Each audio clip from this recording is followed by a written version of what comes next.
From his 40-pound weight cut to beat smaller fighters, to how he might never fight Israel Adesanya again. Here's the real reason why Alex Pereira is a dirty fighter. While cutting weight to compete in smaller weight classes is common in the UFC, Pereira's weight cut for the middleweight division is ridiculous. Anyone can tell, Poatan is a beast of a human, and his size makes the average Joe look up at him like a skyscraper. This guy's frame is huge for a middleweight, so much so that the whole division is afraid of him. In case you didn't know, Pereira walks around at a massive 233 pounds, which is unreal for his weight class, especially since you've got to get your weight down to 185 to qualify for a match. That means Alex would have to lose 48 pounds every time he fought. Don't get me wrong, everyone cuts weight in the UFC, but something of this scale seems impossible. Fighters start cutting weight 3 to 4 days before they stand on the scale, sometimes on the last day if there isn't much to lose. But Alex's weight cut starts 17 days before he has to weigh in. That's because a weight cut on his scale isn't possible within a week.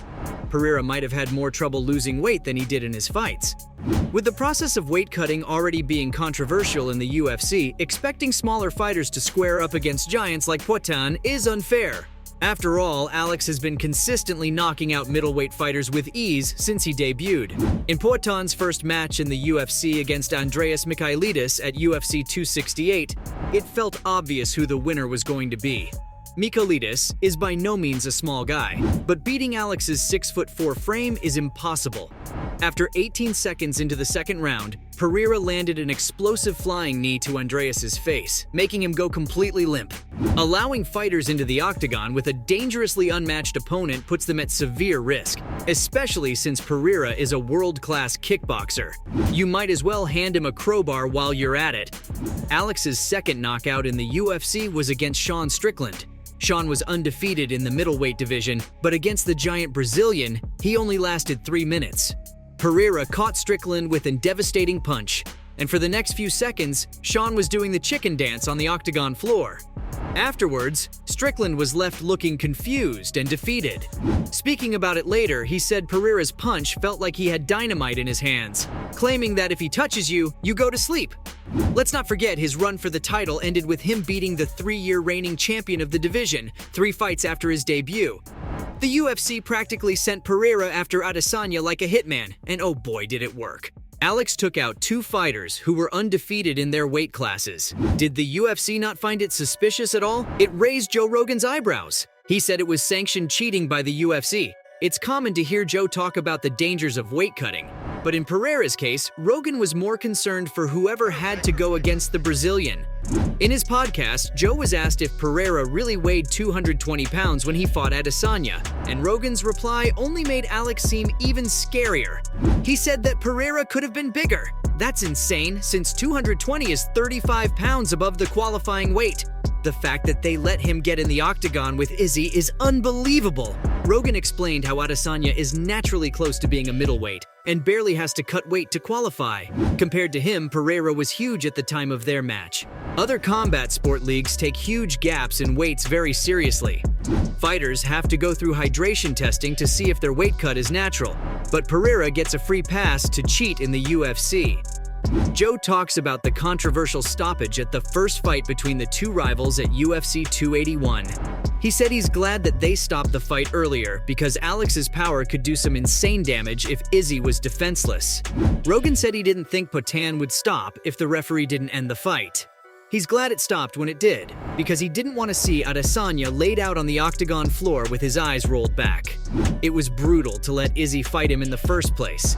I wouldn't wish an Alex Pereira knockout on my worst enemy.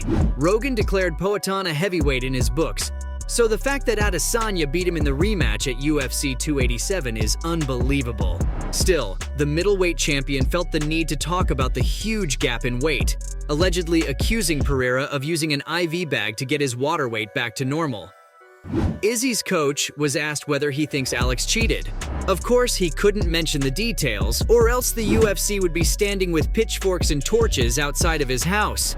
Instead, the champ's coach mentioned that he received news of Poatan's alleged cheating, later confirming the news to be credible. He said he's going to let the right people do something about it, and to publicly call him a cheater on the internet would make a huge mess. Adesanya, on the other hand, picked a fight with USADA on Twitter, saying that they need to monitor fighters from the weigh-in till the octagon. Who else could this be targeted at, other than the elephant in the middleweight division, Alex Pereira? There's no point in having Pereira cut weight if he can go back to his massive size as soon as he qualifies by using IV bags. Izzy tweeted out in frustration that if he can't beat the cheaters, he might as well join them. It's sad seeing the system repeatedly let down our favorite fighters. Joe Rogan said that Poatan's weight cut can have serious issues during a fight, but Pereira was suspiciously in perfect shape in all his middleweight bouts.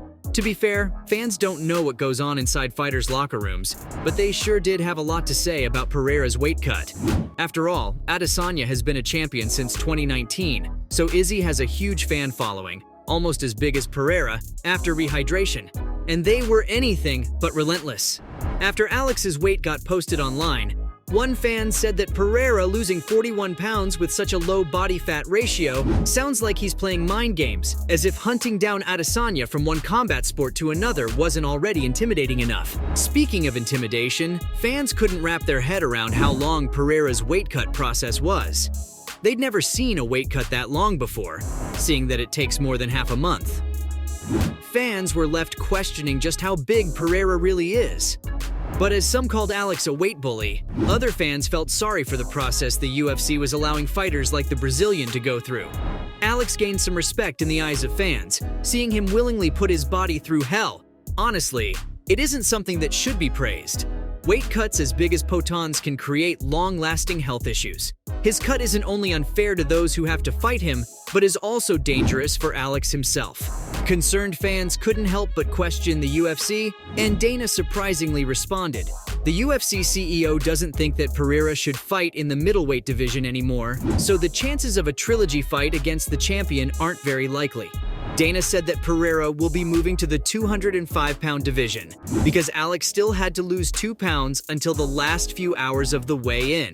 It isn't good for the business to depend on such a risky weight cut for a main event fighter like Poatan.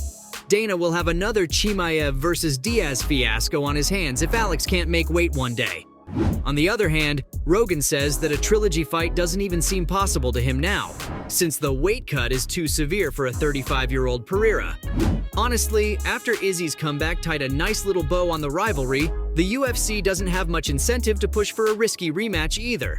Thankfully, the UFC has caught on to how unfair Pereira's weight cuts are. His next match is booked against Jan Blachowicz at UFC 201, so middleweight fighters can breathe easier once again, knowing Pereira will finally be fighting someone his own size for a change. So there you have it, fight fans, from how he might never get to fight Israel Adesanya again, to his unfair 40-pound weight cut to beat smaller fighters. That was the real reason why Alex Pereira is a dirty fighter.